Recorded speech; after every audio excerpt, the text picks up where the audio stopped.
in. Oh, George, we've got company.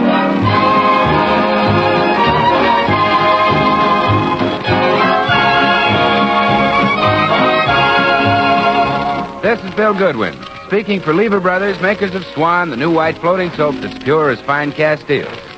Well, it's Tuesday night again, time for another pleasant visit with George Burns and Gracie Allen, Jimmy Cash, Felix Mills and his orchestra, and the Swantette. While I'm there in the air with my head in the clouds, I think of someone I love. And I know down below she is dreaming of me while I am up there above. When the night is clear and the bombardier drops a bomb that's white for song, how I yearn to return with my head in the clouds to the one I love on the ground. Now meet the people who live in the Burns house, George and Gracie.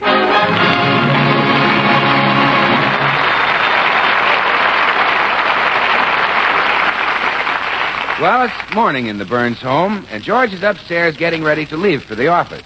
Gracie is in the kitchen talking with a woman from the East who has just moved in next door. Oh, I know you're going to love it here in California, Miss Pringle. Especially the weather.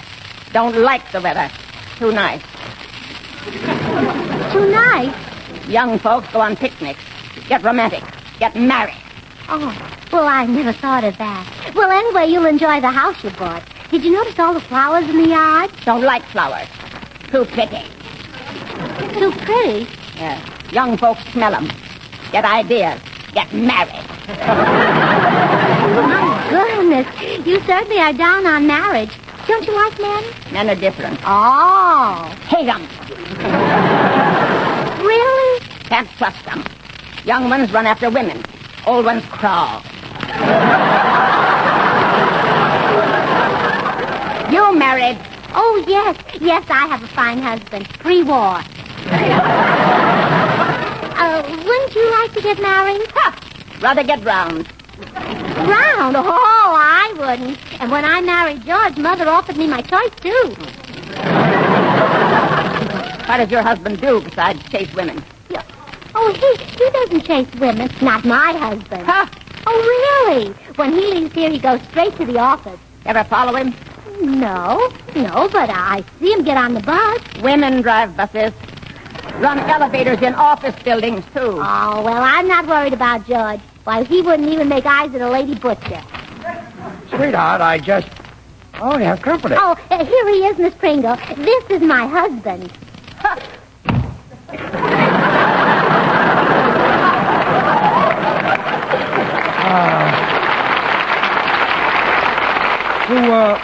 Who was that? Our new next-door neighbor. Must run over sometime and borrow a cup of cyanide. George. Yes, dear? Does a woman drive the bus you take to work? Yes. Why? Do you ever sit on her lap while she drives with one hand?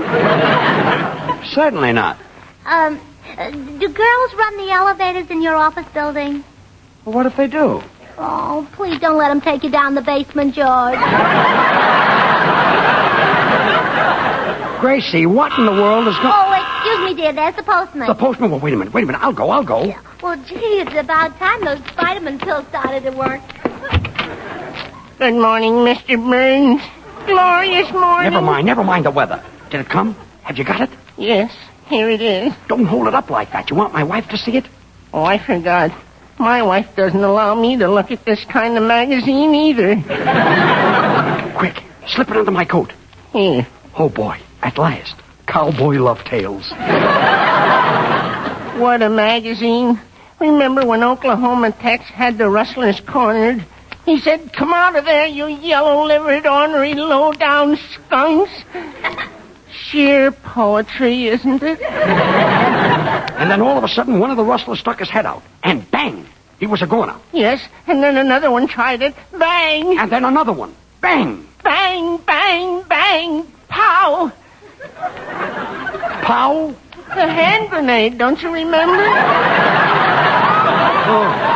Oh, sure. Bang! Then another one got him. Bang! Bang! Bang, bang. Bang! Bang! Having fun, boys? Bang! Gracie. Oh, good morning, Mrs. Burns. All right, George. Hand it over. And what over, sweetheart? That magazine you get such a bang out of. Oh, this one. Yes. Mr. Poston, I thought I told you to stop delivering cowboy love tales. I did, Mrs. Burns. This is the first one in 6 weeks. Well, you go back and tell that post office this is the last warning. If it ever happens again, I'll buy my stamps at the drugstore.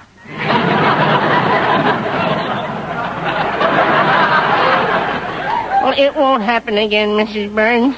Goodbye. And remember, Mr. Burns, keep smiling.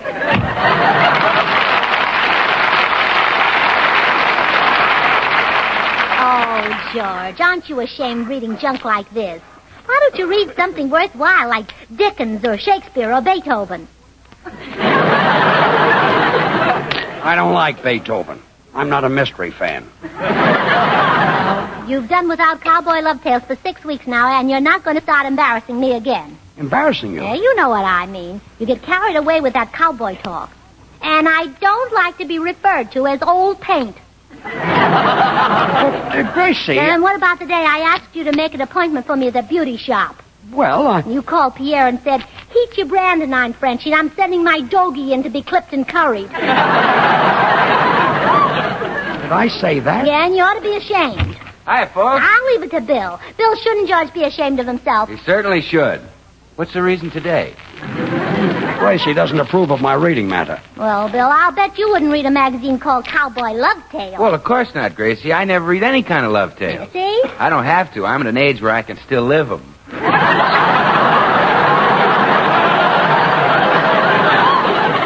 You certainly are a scream. Just so happens that cowboy love tales are inspiring stories. Neither one of you has ever read one. Well, I've seen them on the newsstand. They're all about Oklahoma Tex, aren't they? That's right. Oh, sure. There's Oklahoma Tex jumps the outlaws in Dusty Canyon. Dusty Canyon. What a story. Oklahoma Tex jumps the rustlers in Muddy Gulch. Muddy Gulch. That was a pip. Oklahoma Tex jumps in the bathtub with Swan soap. What? Well, he should have. He certainly needed it by then. Oh, Bill. Swan's not only great for your bath or shower, but perfect for bathing the baby, or for doing your dishes or light laundry. It's the new white floating soap that's 4 swell soaps in one. Well, I see I'm not going to get any sympathy here. Goodbye, you two. I'm going to the dentist. Oh, George, do you have to go to the dentist again? You've been going now for 6 weeks. Well, it looks like I'll have to go a while longer. What's the matter, George? Got upper plate wobble? I happen to have my own teeth, and they're perfect. Then why do you make all these trips to the dentist? Yeah, I'm scared of the dentist myself. You know, to this day, Mother has to bribe me. Gives me a half for each tooth he pulls. $50, huh? No, half a bar, Swan. She lets me wash the dishes. That's the bribe. Oh, sure, Swan's great for dishes. Try it in the dish pan or try it for laundering your fine things. Swan gives you loads of suds and real protection for your hands at the same time. Swan is so mild, so gentle, leaves your hands soft and lovely. Someday you're going to sprout feathers and turn into a swan. Goodbye, Gracie. Goodbye, Bill. Great bye, George. Great bye? Well, I used to say goodbye, but Swan is a great bye in wartime. So long. Yeah.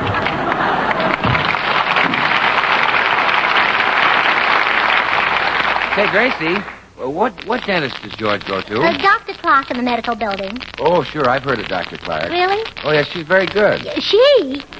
Well, yes, one of the best women dentists in the country. A woman? Oh, now, Gracie. Oh, Miss Pringle was right. George is chasing another woman. A lady dentist. Oh, now, Gracie, there's nothing to worry about. The woman is probably a mother. Oh, yes, so's Lana Turner.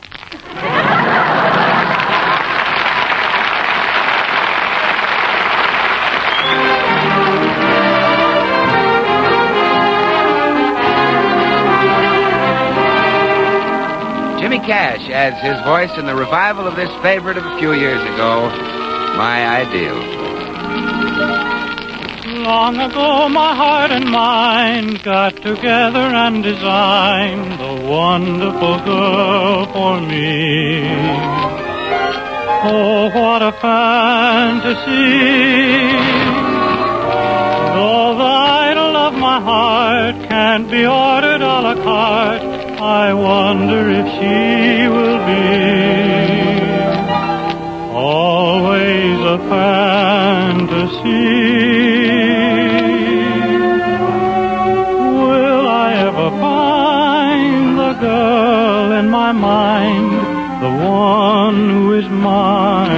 dear. Maybe she's a dream, and yet she might be just around the corner, waiting for me. Will I recognize a light in her eyes that no other eyes reveal? Or will I pass her by and never even know that she is my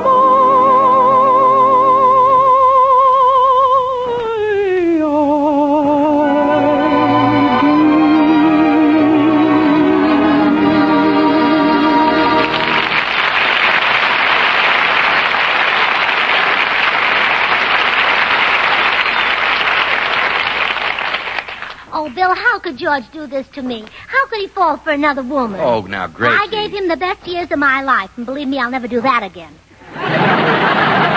Now, Gracie, calm down. Calm down. Do you expect me to sit here while that lady dentist drills her way into my husband's heart? Now, there's no proof that haven't I been a good wife to him, Bill? Haven't I bragged about him and praised him to everybody? Well, just the other day, I told the income tax man that George makes twice as much as he really does. Well, yeah, but... and the way I take care of his things.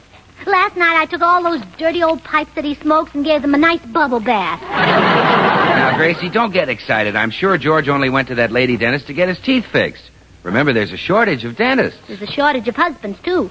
Let her find her own. I want my George. Say, you're really jealous of that man, aren't you? Well, can you blame me? Why, they don't make men like him anymore. They broke the mold when they made George. Well, better late than never.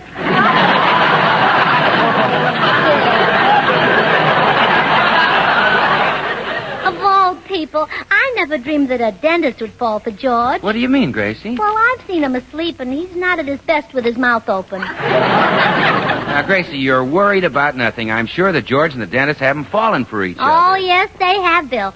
I can see it now. George walks into her office.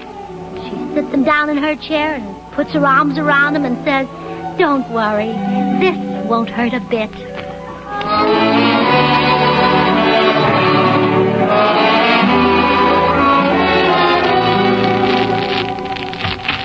Good morning, Doctor. Oh, it's you. Yes, I thought I could stay away, but I can't. Now, look, we can't go on like this. People are beginning to talk. Just so my wife doesn't find out. Let him talk. But I can't afford it. I'm a dentist. You've been coming here for 6 weeks now. Don't you think I should at least look at your teeth? That's not why I'm here.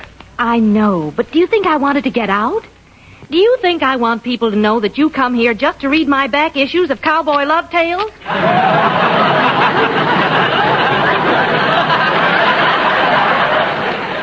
Gee, Doc, just let me keep coming until Oklahoma Tex escapes from Dry Gulch, huh? Well, all right. But remember, the next time he falls into a gulch, you'll have to dig him out somewhere else. Thanks, Doc. I'll read it right here in the waiting room as usual. Would you like to listen? No, thanks. Oh, excuse me. I have a patient in the chair. Now, let's see. Where did I leave off? Oh, yes, here we are. Oklahoma Tex leaped into the saddle. Could he reach Dry Gulch in time to save Lucy from the half-breed? On and on he rode.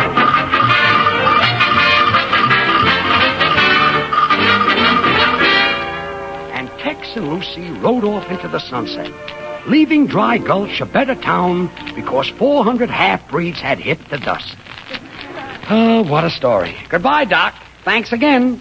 Oh, pony boy, won't you be my pony boy? Don't Hello, say... dear. Howdy, partner. Don't say no here. Oh. Gracie. Yes? What are you doing here? I came down to hold your hand while you were in the dentist chair. Or did the dentist do that? Huh? What did the dentist do to you, dear? Oh, I had a dry gulch filled. I mean a cavity. Well, I'll be late for work. I better hurry. Well, I'd like to see the filling. You would? You open your mouth. My mouth? You know, the thing you tell all those fibs with. I don't tell fibs, sweetheart. Oh, really, sweetheart? Of course not. Don't you trust me, sweetheart? Well, sure I trust you, sweetheart. Well, thank you, sweetheart. You're welcome, sweetheart. Now open your mouth and let me see the filling. Oh, gee. I'm late for work. I'll see you later. So he wasn't in there to have his teeth fixed. Well, I'll show that dentist something. Oh. Drop that drill, you home wrecker. I beg your pardon. Oh, don't act innocent. I'm onto your game. I know you lure men in here and fill them full of Novocaine. What? Oh. You keep quiet. I'll do the talking. Now, look, madam, I'm working on a patient, and I can't... Oh. You better get up and get out of that chair and go home to your wife and children before it's too late, mister. Oh. Yeah, that's no excuse. Look here, what does this mean? It means I'm wise to you. I've looked into my husband's mouth. I know you bought him with your gold. Oh, now, see here. Oh. Go home, you silly man. Madam, did you come here to see me about your husband's teeth? No, we'll cross that bridge when we come to it. Well, then, what do you want? I want my husband. You vamped him, you Wolverine. I know your tricks. Every morning you put on your slinky white coat, your best dental floss, and spray yourself with Irium. Really, this is ridiculous. Oh. Haven't you gone home yet? Lady, I don't know who you are, but if you don't leave, I'm going to call the police. All right, I'll go. But you haven't heard the last of this. You're not going to get my husband. Who is your husband? George Burns. Oh, him. I never cared for his teeth. Oh, I'm not crazy about them either, but what's mine is mine.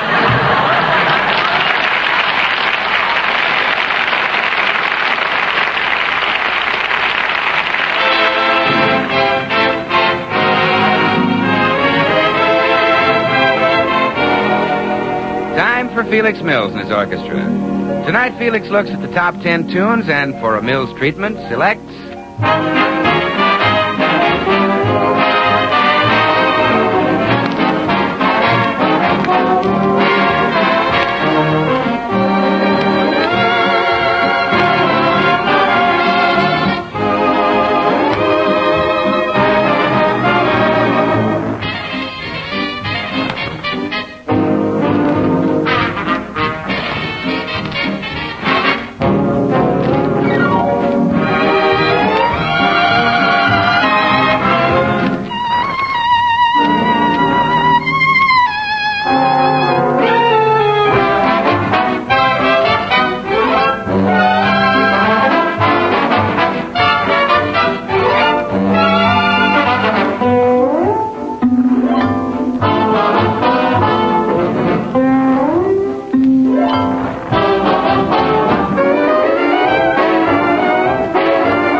Bill, I've decided to make George jealous. I'll show him that two can play at this game. Well, what are you going to do, Gracie? Oh, that must be Nigel Bolingbroke. He's going to help me out. That pool hall Hamlet? Oh, Bill, he's a fine actor. Come in. Greetings, fair lady. 'Tis I, Bolingbroke. Oh, Mr. Bolingbroke. I need your help. My husband is leaving me for a woman dentist. Egad, but your husband has peculiar tastes. Not to mention the woman dentist. Now, your job is to pretend that you're my lover. Can you be some sort of a foreigner? Well, naturally. I am a thespian. Well, a thespian is nice, but I'd rather have somebody from a larger country.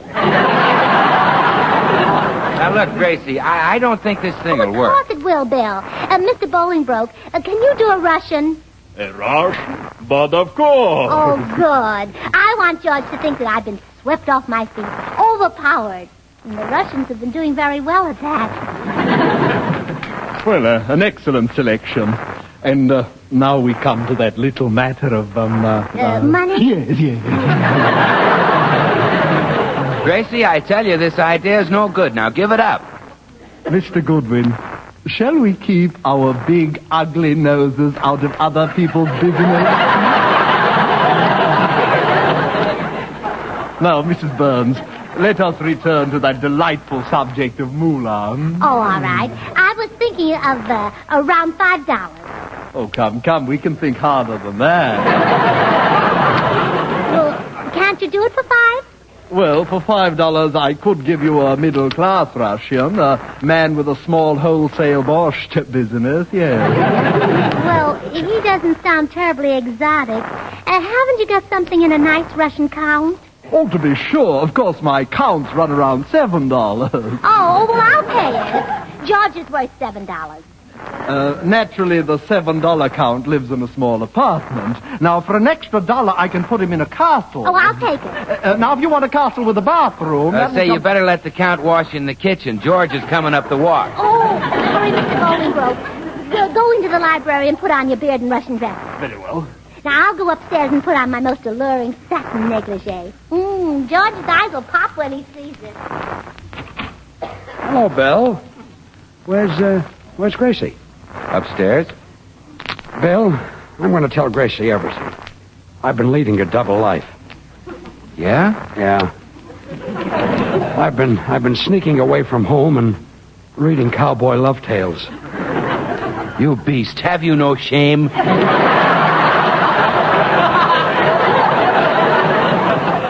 You see, I found the back issues in the dentist's office, and I just couldn't resist it. Wait a minute. George, is that why you went to the lady dentist? Sure. Oh, murder. Gracie thought you two were holding hands in the shade of the old X-ray machine. Oh, stop. No, really, she did. She's even got Bolingbroke in the next room disguised as her Russian lover to make you jealous. What? Well, sure. They're going to do a big love scene to burn you up. Bill, I'm going to teach my wife a lesson. I'm tired of her being jealous of me. Well, shh. Here she comes. Oh, hello, George. Hello. Notice what I'm wearing? Oh, yeah. Been working in the garden? The garden?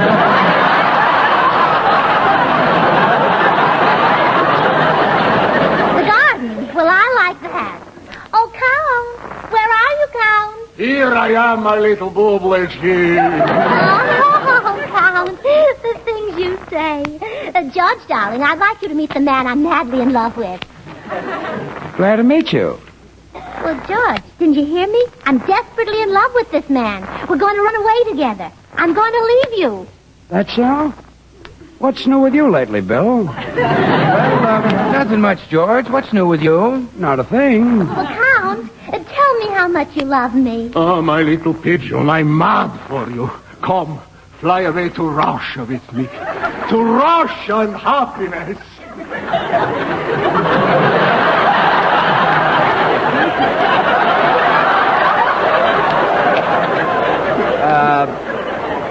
What do you hear about Swan these days, Bill? Oh, plenty, George. You see, people know that Swan is the white floating soap that's 4 soaps in one. The soap for your dishes, light laundry, for bathing the baby, and for your hands and face. 4 soaps in one. Is that so? Yeah. Come, babushka, kiss me. I will smother you with kisses. Hot, burning kisses. Oh, Count, please. Oh, Count. Look, George, he's trying to kiss me. That soap is pretty good for babies, huh, Bill? Pretty good. It's wonderful. You don't say. Oh, yeah. Swan is just what the doctor ordered for bathing the baby because it's so mild and gentle, kind even to a baby's tender skin. And if Swan is kind to a baby's skin, well, it must be a great complexion soap for grown-ups, too. Makes sense, doesn't it? Oh, sure. Count, I don't think my husband knows how much you love me. Bah to your husband. Boris Morris, I'm here.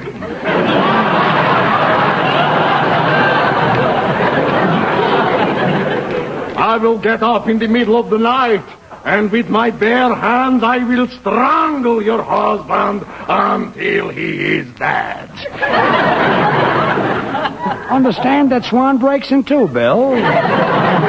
Oh, sure, George. Swan breaks in two so you can use half in the kitchen for your dishes and light laundry and half in the bathroom for your hands and face, tub, or shower. Imagine that. What'll those Lever brothers think of next? Yeah. George Burns. Yes, dear? Are you just going to sit there while this man steals your wife?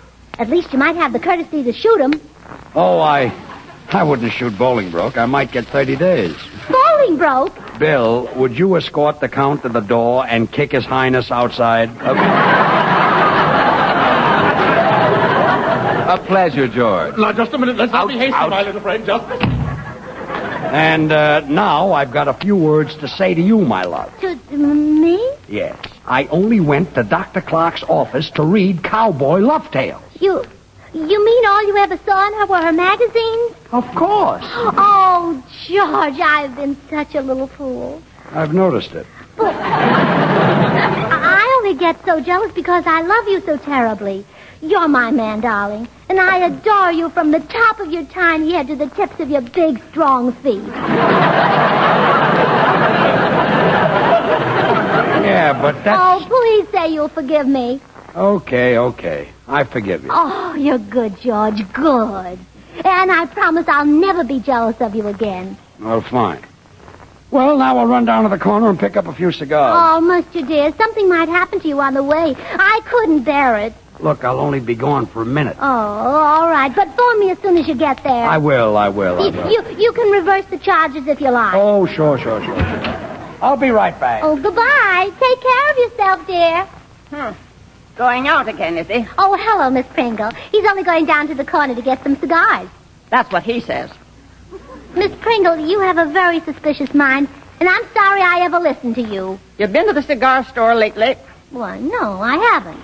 New clerk. Really?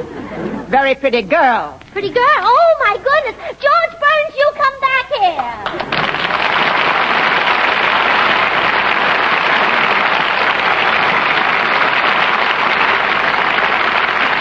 Well, George and Gracie are coming right back. Meanwhile, I'd like to remind you that there's ammunition for the next attack right in your kitchen.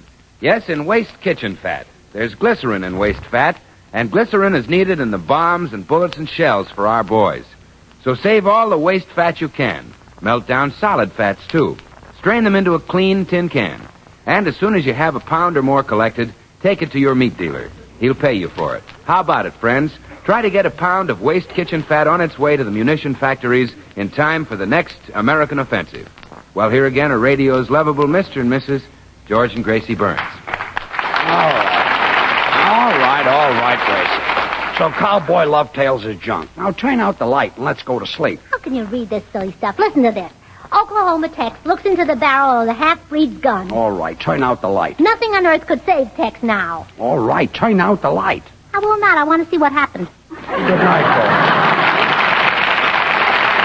The makers of Swan, the new white floating soap, join George and Gracie in inviting you to tune into your CBS station again next week, same time, when we'll have as our guest Eddie Cantor.